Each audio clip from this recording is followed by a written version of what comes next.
കോളേജിൽ പഠിക്കുന്ന ദിയ എന്ന പെൺകുട്ടി. അവൾ അതേ കോളേജിൽ പഠിക്കുന്ന രോഹിത് എന്ന പയ്യനെ ഒൺസൈഡായിട്ട് പ്രണയിക്കുകയാണ്. രോഹിതിനെ കാണുവാൻ വേണ്ടിയിട്ട് മാത്രമാണ് ദിയ കോളേജിലേക്ക് വരുന്നതും.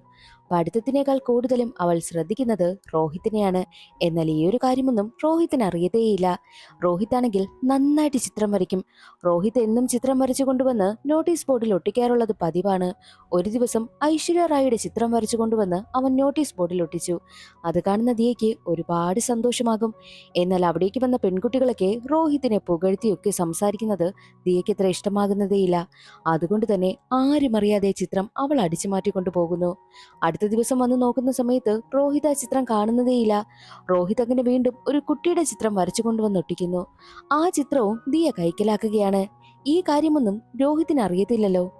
അങ്ങനെ ഇരിക്കെ ദിയയാണെങ്കിൽ എങ്ങനെയെങ്കിലും രോഹിത്തിനോട് സംസാരിക്കണമെന്നും തന്റെ മനസ്സിലെ ഇഷ്ടം പറയണമെന്നും കരുതുന്നു. രോഹിത് വരച്ച രണ്ട് ചിത്രങ്ങളും കോളേജ് ഗ്രൗണ്ടിൽ കിടന്ന് തനിക്ക് കിട്ടിയെന്ന് കള്ളം പറഞ്ഞ് രോഹിതുമായിട്ട് മിണ്ടാനായിട്ട് ഒരു അവസരം നോക്കാമെന്ന് കരുതി അടുത്ത ദിവസം കോളേജിലേക്ക് എത്തുകയായിരുന്നു ദിയ.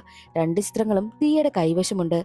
എന്നാൽ രോഹിത് കോളേജിലേക്ക് വന്നതേയില്ല. ആ ഒരു കാര്യം ദിയ അറിയുന്നു.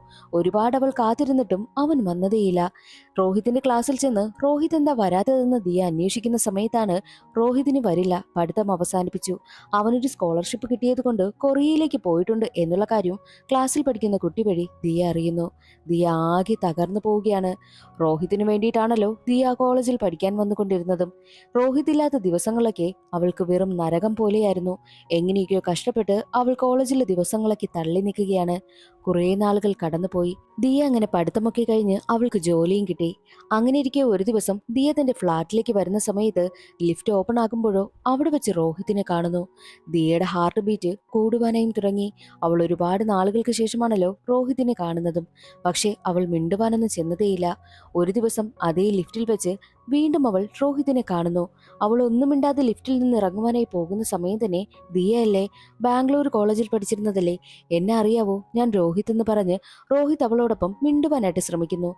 മാത്രവുമല്ല ദിയ താമസിക്കുന്ന അതേ ഫ്ളാറ്റിന് ഓപ്പോസിറ്റാണ് രോഹിത് താമസിക്കുന്നത് എന്നുള്ള കാര്യം ദിയ അറിയുകയാണ്. രോഹിത് അവളോട് മിണ്ടിയത് കൊണ്ട് തന്നെ ദിയയ്ക്ക് ഒരുപാട് സന്തോഷമാകും.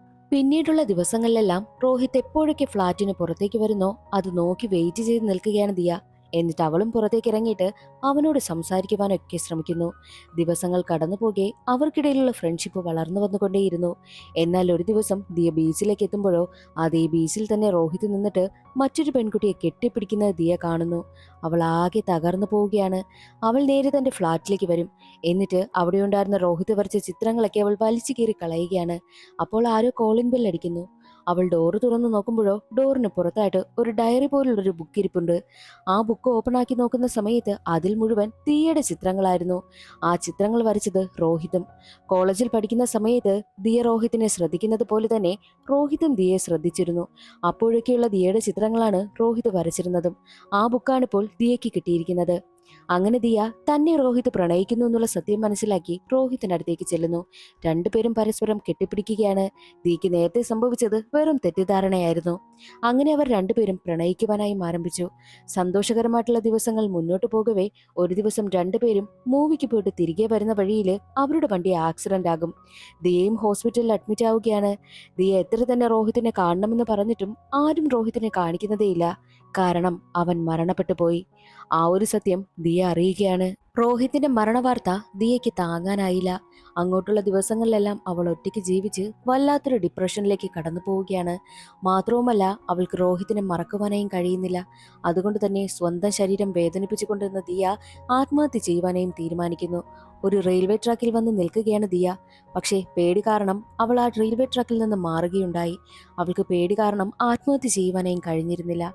അതേ സമയമായിരുന്നു തന്റെ ബാഗാരം മോഷ്ടിച്ചുകൊണ്ട് പോയി എന്നുള്ള കാര്യം ദിയ അറിയുന്നത്. ദിയാണെങ്കിലോ അധികം അത് അന്വേഷിക്കുവാനായും കൂട്ടാക്കിയതേയില്ല. എന്നാൽ അതേ സമയത്തായിരുന്നു ദിയയുടെ ഫോണിലേക്ക് ഒരു പയ്യൻ വിളിക്കുന്നത്. അവന്റെ പേര് ആദി എന്നാണ്. കാരണം ദിയയുടെ മോഷ്ടിച്ചു കൊണ്ടുപോയ ബാഗ് കിട്ടിയത് ആദിക്കായിരുന്നു. നിന്റെ ബാഗ് എന്റെ കൈവശമുണ്ട്, അഡ്രസ്സ് പറഞ്ഞു തന്നാൽ ഞാൻ ബാഗ് അയച്ചു തരാമെന്നായിരുന്നു ആദി പറഞ്ഞതും. എന്നാൽ ആ ഒരു ബാഗ് എനിക്ക് വേണ്ട എന്ന് പറഞ്ഞിട്ടാണ് ദിയ കോള് കട്ട് ചെയ്ത് കളയുന്നത്. ആദി അമ്മയ്ക്ക് ഒരു ഒറ്റ മോനാണ്. അതുകൊണ്ട് തന്നെ അമ്മ അവനെ ഒരുപാട് സ്നേഹിച്ചാണ് വളർത്തുന്നതും. അവൻ എന്താഗ്രഹം പറയുന്നോ അതെല്ലാം സാധിച്ചു കൊടുക്കുന്നത് അമ്മ തന്നെയാണ്. അങ്ങനെ ഇരിക്കെ ഒരു ദിവസം ആദി ഹോസ്പിറ്റലിൽ വെച്ച് ദിയയെ കാണുന്നു. നീയല്ലേ ദിയ, നിന്റെ ബാഗ് എന്റെ കൈവശം ഇരിക്കുകയാണ്, ആ ബാഗ് ഞാൻ എടുത്തുകൊണ്ട് വരാമെന്ന് പറഞ്ഞിട്ട് ആദി പോകുമ്പോഴോ ദിയ അവിടെ നിന്നും എസ്കേപ്പ് ആകുന്നു. ആദി വന്ന് നോക്കുമ്പോൾ ദിയയെ കാണുന്നുമില്ല. മറ്റൊരു ദിവസം ഒരു തിയേറ്ററിൽ വെച്ച് വീണ്ടും ആദി ദിയയെ കാണുന്നു. ഞാൻ ബാഗ് എടുത്തുകൊണ്ടുവന്ന് തരാമെന്ന് പറഞ്ഞിട്ട് നീ എവിടെ പോയിരുന്നുവെന്ന് ആദി ദിയയോട് ചോദിക്കുകയാണ്. ദിയയ്ക്ക് അവനോട് സംസാരിക്കുവാൻ പോലും ഇഷ്ടമുണ്ടായതേയില്ല. മാത്രവുമല്ല, ദിയ എന്തോ പ്രശ്നത്തിൽ കൂടി കടന്നു പോകുന്നു എന്നുള്ള കാര്യം ആദിക്ക് മനസ്സിലായി. പ്രശ്നങ്ങളൊക്കെ എല്ലാ മനുഷ്യർക്കും ഉണ്ടാകും. ആ പ്രശ്നത്തിൽ തന്നെ ജീവിക്കാതെ അതിൽ നിന്നൊക്കെ പുറത്തു വരണമെന്നൊക്കെ ആദി ദിയയെ ഉപദേശിക്കും. ആദിയുടെ ഉപദേശങ്ങളെല്ലാം ദിയ കേട്ടുകൊണ്ട് നിൽക്കുകയാണ്. പതിയെ പതിയെ ആദിയും ദിയയും ഫ്രണ്ട്സ് ആകുവാനായും തുടങ്ങി. ദിയയ്ക്കാണെങ്കിലോ ആദിയും ഇഷ്ടപ്പെട്ടു തുടങ്ങുകയാണ്. രണ്ടുപേരും ഒരുമിച്ച് ടൈമൊക്കെ സ്പെൻഡ് ചെയ്യുക മാത്രവുമല്ല, ദിയയുടെ ബർത്ത്ഡേക്ക് അവൻ ആഘോഷിക്കുകയും ചെയ്യുന്നുണ്ട്. ബർത്ത്ഡേ ദിവസം ആദി ദിയെ പ്രപ്പോസ് ചെയ്യും. പക്ഷേ ദിയ റിജക്റ്റ് ചെയ്യുകയാണ് ചെയ്തത്. എന്നാലും അവരുടെ ഫ്രണ്ട്ഷിപ്പിന് കോട്ടമൊന്നും സംഭവിച്ചതേയില്ല. അവരുടെ ഫ്രണ്ട്ഷിപ്പ് തുടർന്നു കൊണ്ടേയിരുന്നു. പക്ഷേ ആദിയുടെ ഒരു കെയറിങ്ങും സ്നേഹവും ഒക്കെ ദിയയുടെ മനസ്സിൽ നിന്നും പതിയെ പതിയെ രോഹിത് മാഞ്ഞു പോകുവാനായും തുടങ്ങി. എപ്പോഴും അവൾ ഓർക്കുന്നത് ആദിയെക്കുറിച്ചാണ്. അതോടുകൂടി താനും ആദിയെ പ്രണയിക്കുന്നു എന്നുള്ള കാര്യം ദിയയ്ക്ക് മനസ്സിലായി. അങ്ങനെ ദിയ നാട്ടിലേക്ക് പോവുകയായിരുന്നു. നാട്ടിലേക്ക് പോകുന്നതിന് മുൻപ് ആദിയോടുള്ള ഇഷ്ടം ദിയ തുറന്നു പറഞ്ഞു. ആദിക്കും ഒരുപാട് സന്തോഷമായി. അവൻ അവളെ കെട്ടിപ്പിടിച്ച് കരയുകയാണ്. അങ്ങനെ ദിയ നാട്ടിലേക്ക് എത്തുന്നു. നാട്ടിലേക്ക് വരുന്ന ദിയയ്ക്ക് അച്ഛനൊരു വലിയ സർപ്രൈസ് ഒരുക്കി വെച്ചിരിക്കുകയായിരുന്നു. ആ സർപ്രൈസ് കണ്ട് ദിയ ഞെട്ടിപ്പോകും. സർപ്രൈസ് മറ്റൊന്നുമല്ല, അവളുടെ മരണപ്പെട്ടു പോയ കാമുകനായ രോഹിത്തായിരുന്നു. സത്യത്തിലെ രോഹിത് ഒന്നും മരണപ്പെട്ടില്ല. ആക്സിഡന്റ് സംഭവിച്ചതോടുകൂടി രോഹിത് കോമയിലേക്ക് പോയി. ഡോക്ടർ പറഞ്ഞത് രോഹിത് പഴയ ജീവിതത്തിലേക്ക് തിരികെ വരാൻ ഒന്നുകിൽ 3 വർഷം അല്ലെങ്കിൽ 30 വർഷം എടുക്കുമെന്നായിരുന്നു. അതറിഞ്ഞ അച്ഛനാണെങ്കിൽ ഒരിക്കലും തന്റെ മകളെ വിഷമിപ്പിക്കേണ്ട എന്ന് കരുതിയാണ് അവൻ മരണപ്പെട്ടു പോയി എന്ന് കള്ളം പറഞ്ഞത്. എന്നാൽ കുറെ നാളുകൾക്ക് ശേഷം തന്റെ കാമുകനെ വീണ്ടും കണ്ട ദിയ ഞെട്ടിപ്പോകുന്നു. മാത്രമല്ല, അവൾ ആദിയോട് ഇഷ്ടമാണെന്ന് തുറന്നു പറഞ്ഞിരിക്കുകയാണല്ലോ. രോഹിത് ഇപ്പോൾ പഴയതുപോലെ ജീവിതത്തിലേക്ക് തിരികെ വന്നിരിക്കുകയാണല്ലോ. അതുകൊണ്ട് തന്നെ രോഹിത്തിന്റെയും ദിയയുടെയും വിവാഹം നടത്തുവാനായിട്ട് രണ്ട് വീട്ടുകാരും തീരുമാനിച്ചിരിക്കുകയാണ്. രോഹിത് ഇല്ലാതിരുന്നപ്പോൾ ദിയ എന്തുമാത്രം കഷ്ടപ്പെട്ടു എന്നുള്ള കാര്യം ദിയയുടെ അച്ഛന് നന്നായിട്ട് അറിയാവുന്നത് കൊണ്ട് തന്നെ അച്ഛൻ സന്തോഷകരമായിട്ട് ആ ഒരു വിവാഹം നടത്തുവാനായിട്ടും തീരുമാനിക്കുന്നു. എന്നാൽ ദിയ ആണെങ്കിൽ ആകെ തകർന്ന അവസ്ഥയിലാണ്. ആദിയോട് എന്ത് പറയുമെന്ന് അറിയാതിരിക്കുകയാണ് ദിയ. ദിയയുടെ ഈ കഥകളെല്ലാം ആദിക്ക് നന്നായിട്ട് അറിയാം. അതുകൊണ്ട് തന്നെ ദിയ നേരെ ആദിയെ ഫോൺ ചെയ്തിട്ട് നടന്ന കാര്യങ്ങളെല്ലാം ആദിയോട് പറയുന്നു. അത് കേട്ട ആദി മനസ്സ് നുറുങ്ങുന്ന വേദനയോടുകൂടി നീ രോഹിത്തിനെ കല്യാണം കഴിക്കണം, എനിക്കതിന് സന്തോഷമേ ഉള്ളൂ എന്നും ആദി പറയുന്നു.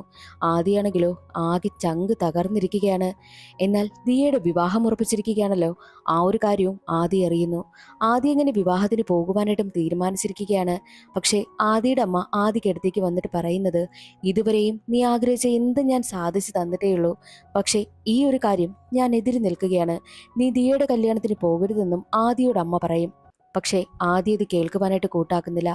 ആദ്യമായിട്ടാണ് അമ്മ പറയുന്ന വാക്ക് ധിക്കരിച്ചുകൊണ്ട് അവൻ പ്രവർത്തിക്കുന്നത്. അവൻ ദിയയുടെ കല്യാണത്തിനായിട്ടും പോവുകയാണ്. അങ്ങനെ വിവാഹത്തിന്റെ ഫംഗ്ഷനൊക്കെ നടക്കുന്ന സ്ഥലത്തേക്ക് എത്തി അവിടെ ദിയയെ നോക്കിയിരിക്കുകയാണ് ആദി. ആദിക്ക് ദിയയെ കാണുമ്പോൾ തന്നെ അവന്റെ കണ്ണുകളൊക്കെ നിറയുകയാണ്. ദിയയും രോഹിത്തും ഒരുമിച്ച് നിൽക്കുന്നതെല്ലാം കണ്ട് അവൻ മനസ്സ് നുറുങ്ങുന്ന വേദനയോട് കൂടിയാണ് അവിടെ ഇരിക്കുന്നത്. അതേസമയം തന്നെയായിരുന്നു ദിയയുടെ ഒരു സുഹൃത്ത് ആദിയെ വിളിച്ച് രോഹിത്തിനും ദിയയ്ക്കും അടുത്ത് നിന്ന് ആദി ഫോട്ടോ എടുക്കുകയാണ്. എന്നാൽ ദിയയ്ക്കാണെങ്കിൽ അതൊന്നും താങ്ങാൻ കഴിഞ്ഞില്ല. ദിയ കരഞ്ഞുകൊണ്ട് നിൽക്കുകയാണ്. ആദി പോയി കഴിഞ്ഞതും രോഹിത്താണെങ്കിലോ ദിയ കരയുന്നത് മനസ്സിലാക്കി അവളുടെ കയ്യിൽ പിടിച്ചിട്ട് ഐ ലവ് യു എന്ന് പറയുന്നു. പക്ഷെ അത് കേട്ടിട്ടും ദിയയ്ക്ക് സന്തോഷമൊന്നുമില്ല. അവൾ കരഞ്ഞുകൊണ്ട് നിൽക്കുകയാണ്. അവൾക്ക് എന്തോ പ്രശ്നമുണ്ടെന്നും രോഹിത്തിന് മനസ്സിലായി. രോഹിത് അവളെ മാറ്റി നിർത്തി എന്താണ് പ്രശ്നമെന്ന് ചോദിക്കുമ്പോൾ നടന്ന കാര്യങ്ങളെല്ലാം ദിയ രോഹിത്തിനോട് തുറന്നു പറയുന്നു. രോഹിത് പറയുന്നത്, ഞാനില്ലാത്ത സമയത്തും അവന് നിന്നെ സന്തോഷകരമായിട്ട് നിർത്താൻ കഴിഞ്ഞു എന്നുണ്ടെങ്കിൽ അവനെയാണ് നീ യഥാർത്ഥത്തിൽ വിവാഹം കഴിക്കേണ്ടത്. നിനക്ക് പറ്റിയ പയ്യൻ അവനാണെന്നും രോഹിത് പറയുകയാണ്. അങ്ങനെ ദിയയാണെങ്കിൽ ആദ്യം അന്വേഷിച്ചു പോകുന്നു. ആദ്യ വിവാഹത്തിനൊക്കെ പങ്കെടുത്തിട്ട് നേരെ വീട്ടിലേക്ക് എത്തുമ്പോഴോ അവന്റെ അമ്മ മരണപ്പെട്ടിട്ടുണ്ടായിരുന്നു. ആദിക്കത് താങ്ങാൻ കഴിഞ്ഞില്ല. അതോടുകൂടി അവന്റെ ജീവിതത്തിൽ അവൻ ആരോരുമില്ലാതെയായി. ഇനി ആർക്കു വേണ്ടിയിട്ടാ താൻ ജീവിക്കുന്നതെന്ന് ചിന്തിച്ച് ആദ്യ ആത്മഹത്യ ചെയ്യുവാനേയും തീരുമാനിച്ചു. അവൻ നേരെ എത്തുന്നത് റെയിൽവേ ട്രാക്കിലേക്കാണ്. ആദ്യ ട്രാക്കിലേക്കും കയറി നിൽക്കുന്നു. എന്നാൽ അതേസമയം ആദ്യ അന്വേഷിച്ചെത്തുകയാണല്ലോ ദിയ. ദിയ ആദ്യ എവിടെയുണ്ടെന്ന് ഒടുവിൽ കണ്ടെത്തുകയാണ്. അവൻ റെയിൽവേ ട്രാക്കിലാണ് നിൽക്കുന്നതെന്നറിഞ്ഞ് ദിയ അവിടേക്ക് ഓടി വരും. ആദി എന്ന് വിളിക്കുന്ന സമയത്താണ് ആദി ഇത് കേൾക്കുന്നത്. ആദി ദിയയെ നോക്കുന്നു.